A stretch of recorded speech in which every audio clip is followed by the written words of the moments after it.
എടാ മോനെ വന്നടാ മോനെ. അപ്പം നിജോമൻ ഇത് വന്നു കഴിഞ്ഞപ്പോൾ ഉണ്ടല്ലോ, ആദ്യമേ പേടിച്ച് എന്നെ വിളിച്ച് ജെത്തിയാണോ ഇല്ലെങ്കിൽ പെറ്റി വല്ലതും ആണോ എന്ന് അറിയാൻ വേണ്ടി എന്നെ വിളിച്ചു കേട്ടോ. ഓപ്പൺ ചെയ്ത് നോക്കിയപ്പോഴാട്ടോ 8 മാസത്തിന് ശേഷം നമ്മുടെ ലൈസൻസ് വന്നു മോനെ. അമ്പാനെ നമ്മുടെ ലൈസൻസ് വന്നടാ. 8 മാസം എടുത്തു കേട്ടോ നമ്മൾക്ക് ലൈസൻസ് കിട്ടാനായിട്ട്. എന്തോ ചെയ്യാനാണെന്ന് പറയാം.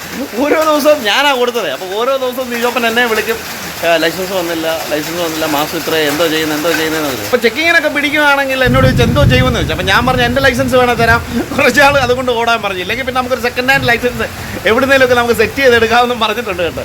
അപ്പോൾ അങ്ങനെ ഇരിക്കുമ്പോഴാണ് നമ്മൾ 8 മാസത്തിന് ശേഷം നമ്മുടെ ലൈസൻസ് വന്നത് കേട്ടോ. അങ്ങനെ കുറേ നാളുകൾക്ക് ശേഷം, അതായത് 8 മാസത്തിന് ശേഷം നമുക്ക് ലൈസൻസ് കിട്ടിയിരിക്കുകയാണ്. അപ്പോൾ ഈ ഒരു ലൈസൻസ് ആരെങ്കിലും കണ്ടിട്ടുണ്ടോ എന്ന് എനിക്കറിയില്ല. ഇതാണ് പുതിയ ലൈസൻസ് വന്നേക്കുന്നത്. കണ്ടോ, പുതിയ ലൈസൻസ് വന്നേക്കുന്നത് ഇതാണ്.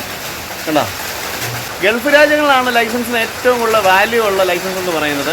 അപ്പോൾ അവിടെ ഒരാൾക്ക് ലൈസൻസ് കിട്ടുക എന്ന് പറയുന്നത് തന്നെ ഭയങ്കര ആഘോഷവും ഒക്കെയാണ്. അപ്പോൾ ഞങ്ങൾ ഇന്ന് അടിച്ച് പൊളിച്ച് ആഘോഷിക്കാൻ പോവാണ്. കാരണം നിജോപ്പൻ ഇന്ന് ലൈസൻസ് കിട്ടിയ ദിവസമാണ്. അപ്പം നമ്മൾ 8 മാസത്തിന് ശേഷം നിജോപ്പന് പുതിയ ലൈസൻസ് കിട്ടിയതാണ്. അപ്പം നമ്മൾ ഇന്ന് അടിച്ച് പൊളിച്ച് ആഘോഷിക്കാൻ പോവാണ് കേട്ടോ. അപ്പോൾ നിങ്ങൾ ലൈസൻസ് വല്ലതും കൊടുത്തിട്ടുണ്ടെങ്കിൽ നിങ്ങൾ പേടിക്കേണ്ട. ഏകദേശം 5 ലക്ഷം ലൈസൻസ് അവിടെ കെട്ടിക്കിടപ്പുണ്ട് കേട്ടോ. അപ്പം എപ്പോഴേലേക്ക് വരാതിരിക്കത്തില്ല കേട്ടോ. അപ്പം വരുന്നവർക്ക്, അതായത് പുതുക്കാൻ കൊടുത്തവർക്കൊക്കെ ഇതുപോലൊക്കെ അനുഭവം ഉണ്ടെന്നുണ്ടെങ്കിൽ നിങ്ങളോടൊക്കെ ഒന്ന് കമൻറ്റ് ചെയ്ത് ഒന്ന് സഹകരിച്ചേക്കണേ.